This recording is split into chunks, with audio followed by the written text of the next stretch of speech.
Γεια σας φίλοι μου καλοί. Πολύ χαίρομαι που τα λέμε και φέτος. Εύχομαι σε όλους καλή χρονιά, πάντα με υγεία. Όπως και πέρυσι, έτσι και φέτος, θέλω να ξεκινήσω τη χρονιά με μία πίτα. Από τα πιο αγαπημένα ελληνικά εδέσματα. Με μία φανταστική τυρόπιτα. Πάμε να ξεκινήσουμε κατευθείαν και στην πορεία θα σας λέω και τα υλικά. Ξεκινάμε να φτιάξουμε το ζυμάρι μας χειροποίητο. Στο χλιαρό νερό θα ρίξουμε το αλάτι, το ξύδι και το ελαιόλαδο. Θα τα ανακατέψουμε να λιώσει το αλάτι και θα αρχίσουμε να προσθέτουμε λίγο το αλεύρι. Αλεύρι για όλες τις χρήσεις ή σκληρό αλεύρι. Εγώ εδώ έχω σκληρό αλεύρι. Στην αρχή ανακατεύουμε με ξύλινη κουτάλα και μετά θα βάλουμε μέσα το γεράκι μας. Ίσα ίσα να αρχίσει να ξεκολλάει από τα τυχώματα και να αφομοιωθεί το αλεύρι με τα υπόλοιπα υλικά. Δεν θέλει ούτε 5 λεπτά. Τα υλικά της συνταγής, όπως πέρυσι, έτσι και φέτος, στην ιστοσελίδα μου papoustassos.com. Αφού λοιπόν άρχισε να ξεκολλάει τα τυχώματα, θα συνεχίσουμε στον πάγκο. Και θα αρχίσουμε τώρα να ζυμώνουμε το ζυμάρι μας, έντονο ζύμωμα για 5-6 λεπτά. Ώσπου να γίνει ζύμη μαλακή και εύπλαστη. Φυσικά και μπορείτε να την ζυμώσετε στην κουζινομηχανή. Αλλά και λίγη άσκηση δεν κάνει κακό. Ναι, ήδη άρχισε να ξεκολλάει και από τα χέρια. Έτσι καλό ζύμωμα. Έχω βάλει το χρονόμετρο. Τζα!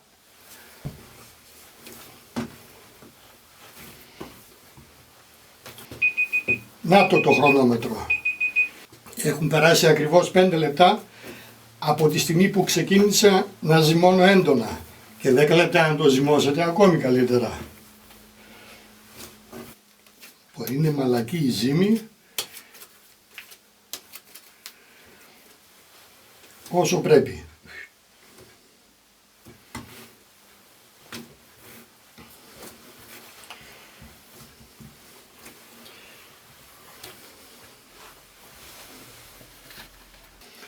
Έτσι.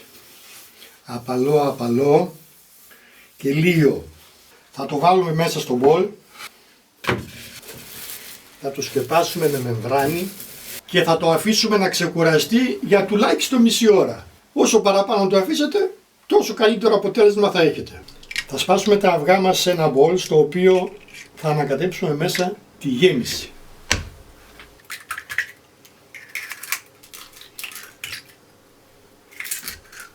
Θα ρίξουμε στα αυγά πιπέρι, μπόλικο πιπέρι, το σηκώνει η τυρόπιτα.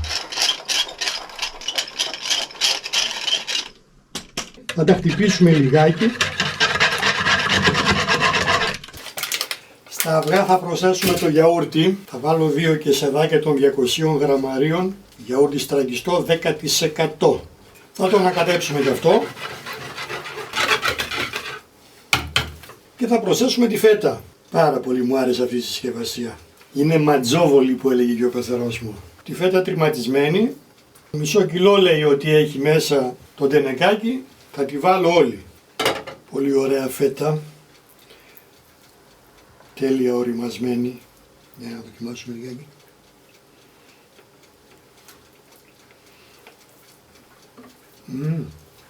Εξαιρετική. Τώρα εδώ θα μπορούσαμε να ρίξουμε και λίγο γάλα για να την αραιώσουμε. Αλλά αφού έχουμε εδώ την ωραία άλμη, θα την αφήσουμε να πάει χαμένη. Θα ρίξουμε μέσα λίγη από την άλμη. Αντί για γάλα. Νομίζω 5 κουταλιές είναι αρκετές και βλέπουμε. Μια χαρά. Έτοιμη γέμιση, την αφήνουμε στην άκρη. Η ζύμη μου ξεκουράστηκε ακριβώς για 1 ώρα. Τώρα δεν θα χρησιμοποιήσω άλλο αλεύρι, αλλά νησεστέ, corn flour, άμυλο καλαμποκιού, όπως θέλετε. Γιατί την κάνει πιο τραγανή. Άμα θα βάλω τώρα αλεύρι, το αλεύρι θα απορροφηθεί από το ζυμάρι και θα σφίξει. Γι' αυτό θα χρησιμοποιήσω τώρα νησεστέ. Λάστιχο η ζύμη μου, λάστιχο. Λάστιχο η ζύμη μου.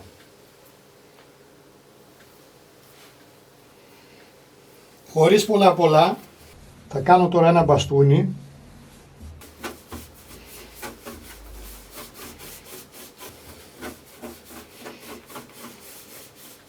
και θα το χωρίσω σε 16 ομοιόμορφα κομμάτια. Καλά είναι να τα ζυγίσουμε αυτά για να είναι ομοιόμορφα. Αυτά τώρα θα τα κάνουμε μπαλάκια. Μικρούλια όμορφα μπαλάκια. Έτσι.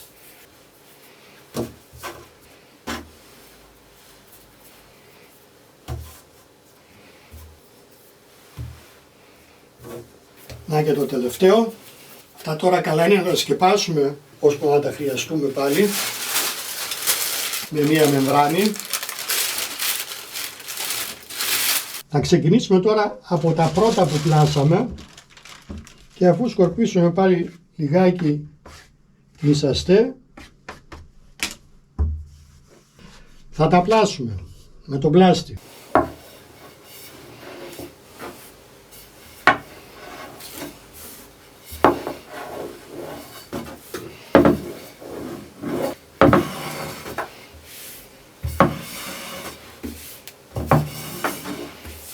Άμα αρχίζει και κάνει πως κολλάει, ρίχνουμε πάλι λίγο μισαστέ από πάνω ή από κάτω.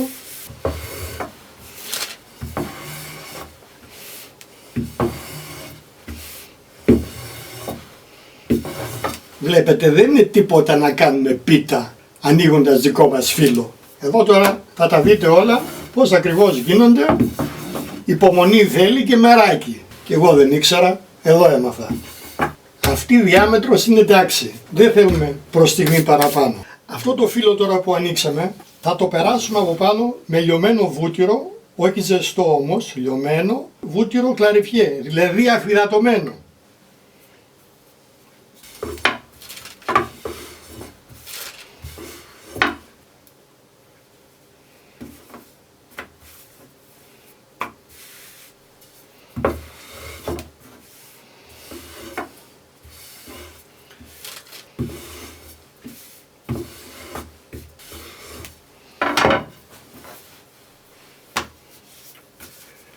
Έτσι θα ανοίξουμε και τα υπόλοιπα.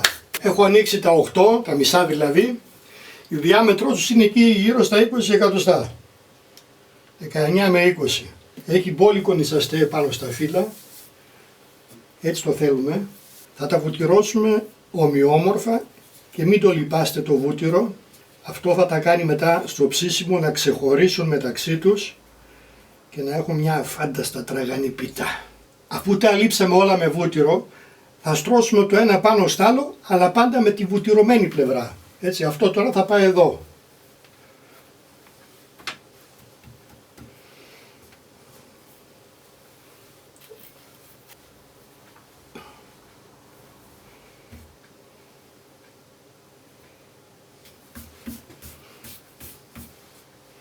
Έτσι, λίγο νησαστέ από πάνω και βούτυρο.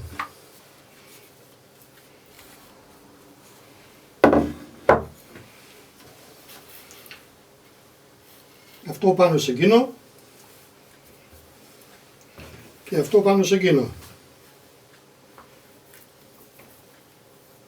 Και πάλι βουτυρώνουμε την πλευρά που δεν έχει πάρει ακόμη βούτυρο. Τώρα αν δεν θέλετε βούτυρο μπορείτε να βάλετε και ελαιόλαδο, αλλά άλλο γευστικό αποτέλεσμα. Όχι το ότι θα είναι άσχημο. Έχουμε τώρα δύο πλευρές που είναι αβουτύρωτες ή από κάτω. Έτσι, θα έρθει τώρα και αυτό πάνω εκεί. Έτσι, θα πάρουμε ένα πιάτο, θα τα βάλουμε πάνω στο πιάτο και τώρα μπορούμε να τα αφήσουμε να περιμένουν. Μπορούμε να τα βάλουμε και στο ψυγείο σε αυτή τη φάση και να συνεχίσουμε αύριο. Αν θα μείνει στο ψυγείο, ακόμη καλύτερα. Συνεχίζω και με τα υπόλοιπα 8. Βουτύρωμα δεύτερος γύρος.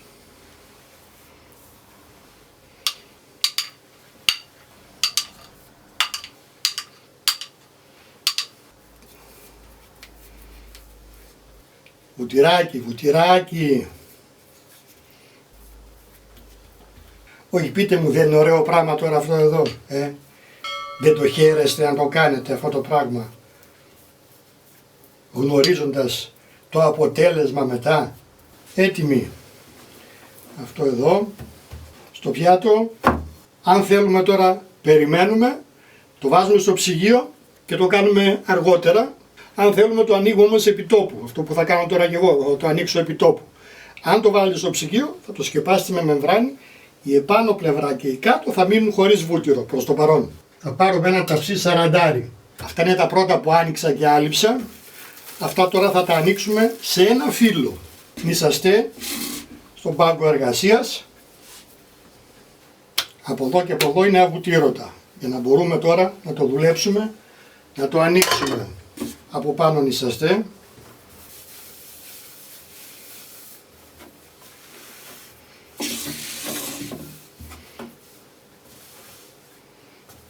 Και τώρα θα το ανοίξουμε στις διαστάσεις του ταψιού μας. Λίγο μεγαλύτερο, έτσι εννοείται.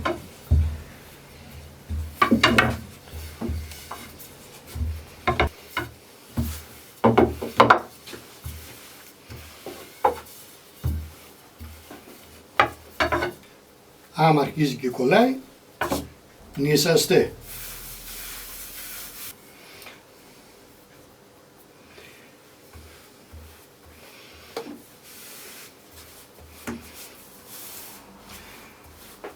Τυλίγεται το φύλλο ρολό γύρω από τον πλάστη και πιέζοντας ελαφρώς από τη μέση προς τα έξω ανοίγει σχεδόν από μόνο του.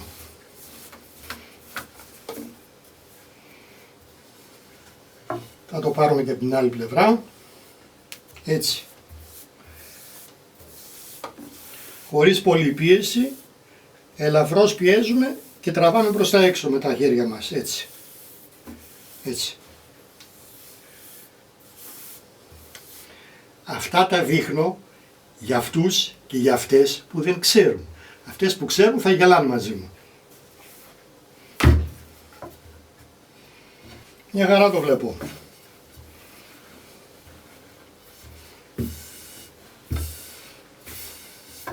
Αυτό τώρα είναι το φύλλο μας που θα μπει σαν βάση. Εδώ τώρα είναι 8 φύλλα. Τώρα μπορείτε να καταλάβετε πόσο λεπτά θα βγουν τα φύλλα ένα-ένα που τα χωρίζει το βούτυρο. Αυτό τώρα μπορώ να το ανοίξω όσο θέλω. Είναι όμως υπεραρκετό. Το ταψί μας θα το βουτυρώσουμε.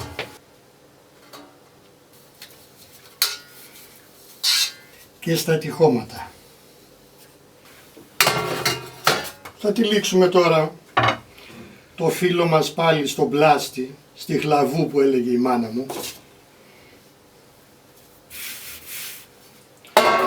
Το ταψί στη μέση και τώρα θα το απλώσουμε στο ταψί προσέχοντας να το μοιράσουμε ομοιόμορφα. Εάν δεν πετύχει με την πρώτη θα πετύχει με τη δεύτερη. Αλλά νομίζω σχεδόν καλά πήγε. Θα το σηκώσουμε απαλά να πέσει μέσα.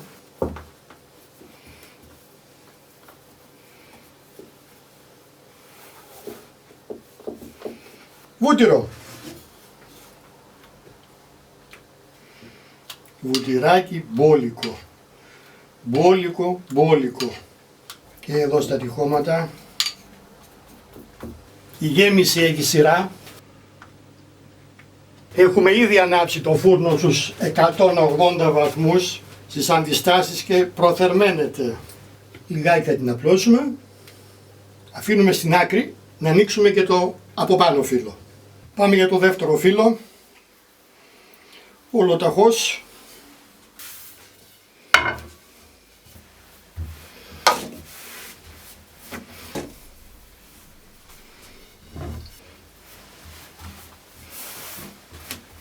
Πάρα πολύ ωραίο φύλλο, μαλακό, εύπλαστο, ανοίγει πάρα πολύ εύκολα. Θα το ανοίξω όσο και το άλλο και λίγο περισσότερο, γιατί θα πέσει από πάνω με σούρα. Το τυλίγουμε στο πλάστη. Αυτό τώρα είπαμε θα πέσει μέσα, αλλά θα το κάνουμε σούρες, κύματα.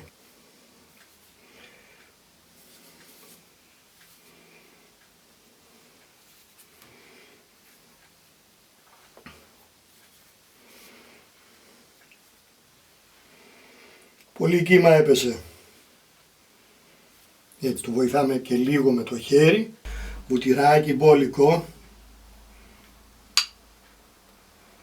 Αυτό θα δώσει χρώμα και άρωμα και γεύση και τραγανότητα, τα πάντα. Εδώ ανάμεσα στις πτυχές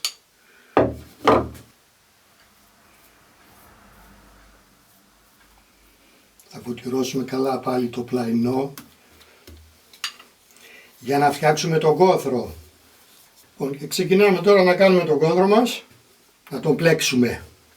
Να τον πλέξουμε στεφάνι. Τον πιάνουμε με τα δυο μας δάχτυλα δεξιά και αριστερά και τον διπλώνουμε. Δεν ξεχνάμε να βουτυρώνουμε όπου είναι στεγνό για να βγει τραγανός.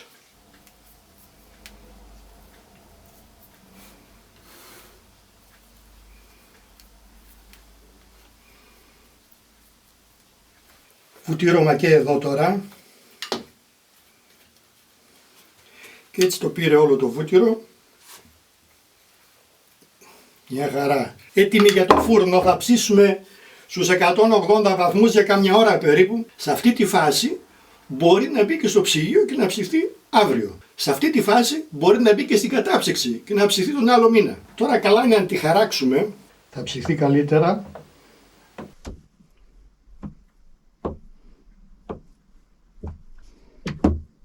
Και πάμε για ψήσιμο. Ακριβώς 50 λεπτά, 180, προθερμασμένος φούρνος, αντιστάσεις, χωρίς αέρα.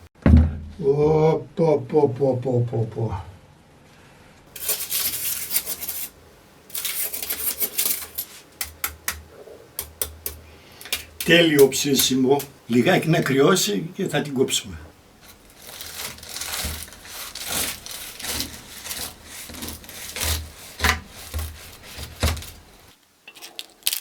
Βλέπετε εδώ πως ξεχωρίζουν τα φύλλα οι στρώσεις. Πρώτη στρώση.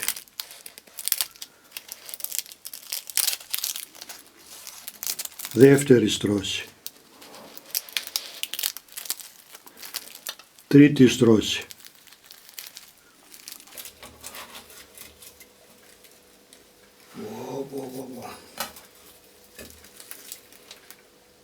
Τέλεια ψημένη και από κάτω. Τέλεια ψημένη και από πάνω.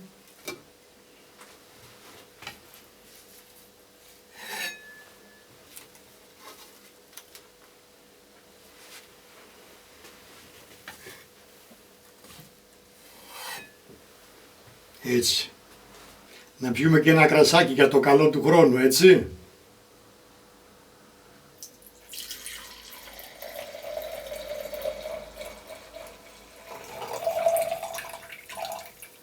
Άντε στην υγειά μας, καλή χρονιά να έχουμε με υγεία και όλα τα άλλα θα τα βρούμε και μαζί θα μαγειρεύουμε.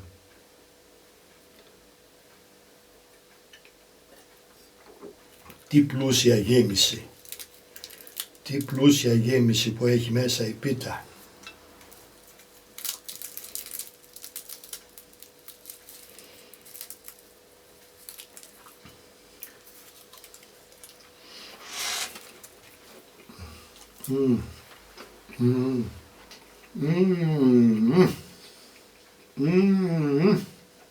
Φανταστική, τέλεια, σε πλήρη αρμονία υλικών.